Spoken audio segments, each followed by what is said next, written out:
السلام علیکم۔ میرا آج کا موضوع پارا چنار میں ہونے والے دل خراش سانحے پر ہے، جس کا عنوان ہے سانحہ پارا چنار، روئی زمیں چیخا آسماں۔ گزشتہ دنوں پارا چنار میں پیش ہونے والے المناک سانحے نے ہر حساس دل کو نہ صرف جھنجھوڑ کر رکھ دیا بلکہ انسانیت کے سینے میں ایک ایسا خنجر اتار دیا جس کا کرب لفظوں سے ماورا ہے۔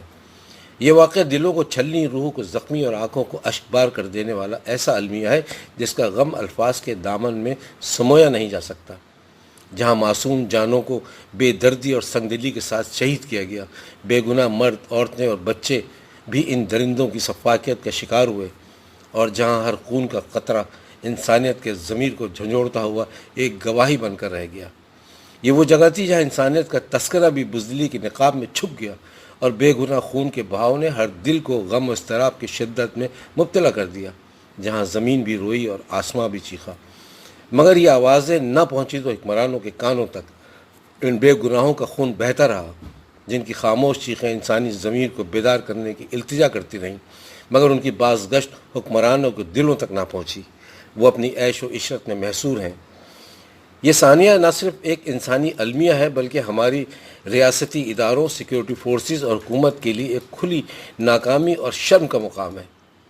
یہ خون کی ہولی اس بات کا ثبوت ہے کہ وہ ادارے جن پر عوام کے اربوں روپے خرچ کیے جاتے ہیں، وہ اپنی بنیادی ذمہ داری یعنی عوام کی جان و مال کے تحفظ سے بری طرح ناکام ہو چکے ہیں، جو حکمرانوں اور سیکیورٹی ایجنسیوں کی مجرمانہ غفلت کا نتیجہ ہے۔ تو پھر ان پر خرچ ہونے والے اربوں روپے کا جواز کیا ہے؟ حکومت کی بے حسی کا یہ عالم ہے کہ خیبر پختونخوا کے وزیر اعلیٰ امین گنڈاپور کی نظر میں وہ 200 گھرانے جن کے دل غم کی شدت سے پھٹے جا رہے ہیں گویا کسی المناک المیہ کا حصہ ہے۔ ان کے گھروں میں چھائی تاریکی، آنکھوں میں آنسو کی بجھتی چمک اور چہروں پر چھائی مایوسی کا سناٹا سب بے معنی ہو کر رہ گیا ہے۔ وزیر اعلیٰ کے نزدیک صرف ایک ہی درد ہے جسے حرف عام میں عمرانی درد کہہ سکتے ہیں۔ عوام کی چیخ پکار ان کے کانوں تک پہنچ کر بھی گم ہو جاتی ہیں، جیسے یہ زخم ان کے نہیں کسی اور دنیا کے ہیں جس کا ان کے دل میں کوئی مقام نہیں، بس صرف اقتدار کی خوشبو ہے جو انہیں بہائے لے جا رہی ہے۔ جس صوبے میں پی ٹی آئی کی حکومت ہو اور وزیر اعلیٰ کی کرسی پر امین گنڈاپور جیسا شخص بیٹھا ہو، وہاں بے گناہ جانوں کے خون کا حساب عوام کس سے طلب کرے اور کس دروازے پر انصاف کی دہائی دے؟ مگر گنڈاپور صاحب تو گویا صرف عمران خان کی رہائی اور ان کی خوشنودی کو اپنی واحد ذمہ داری سمجھ بیٹھے ہیں۔ تو پھر کون ان معصوم اور بے گناہ لہو کا جو ان 200 گھرانوں پر قیامت بن کے ٹوٹا ہے، اس کی ذمہ داری آخر کون لے گا؟ یا پھر ماضی کی طرح یہ حکومتی ادارے اس قسم کے سانحے کو بس ایک روایتی داستان سمجھ کر بھول جائیں گے، جہاں انسانیت کے درد کے مقابلے میں ذاتی مفادات کو ترجیح دی جاتی ہو اور حکومتی غفلت اور بے حسی کا ایسا دریا بہتا ہو جس میں معصوموں کا خون شامل ہوتا رہے اور حکمران اقتدار کی کرسیوں پر بے حس بنے بیٹھے رہیں؟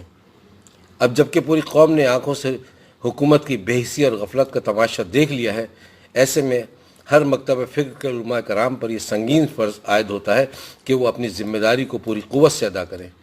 انہیں اس وقت اپنی علمی اور دینی بصیرت کو بروئے کار لاتے ہوئے پارا چنار کے اس المناک سانحے پر ہر مکتب فکر کے نمائندوں کو ایک جگہ جمع کر کے ایک جامع حکمت عملی تشکیل دینی چاہیے، تاکہ آئندہ ایسی غمزدہ اور دل ہلا دینے والے سانحے سے بچا جا سکے۔ یہ نہ صرف علماء کی فرداً ذمہ داری ہے بلکہ روز قیامت ان سے اس کا حساب بھی لیا جائے گا۔ یہ موقع صرف افسوس، مذمت یا زبانی بیانات کا نہیں بلکہ عملی طور پر سخت احتساب کا ہے، اور اس واقعے کے مجرموں کو گرفتار کر کے سخت سے سخت سزا دینے کا ہے، جو معاشرے کے لیے باعث عبرت ہو۔ جب تک ہم اجتماعی طور پر نہیں اٹھیں گے تب تک یہ مسائل بڑھتے جائیں گے۔ اس طرح کے سانحات کا تدارک کرنا اور امن کے قیام کے لیے ضروری اقدام اٹھانا ہم سب کا فرض بنتا ہے، کیونکہ ایک بے حس حکومت کے زیر سایہ علماء حق ہی وہ رہبر ہیں جو معاشرے میں پائیدار امن کی بنیاد رکھ سکتے ہیں۔ ورنہ یہ یاد رکھیں کہ معصوم جانوں کا اس طرح ضیاع صرف انسانیت کی تذلیل نہیں بلکہ اللہ کے قہر و غضب کو دعوت دینے کے مترادف ہے۔ ایک مسلمان معاشرے میں ایسی خون ریزی یہ ثابت کرتی ہے کہ ہم نے نہ صرف اپنی دینی تعلیمات کو بھلا دیا بلکہ اپنی انسانی اقدار کو بھی پیروں تلے رون ڈالا۔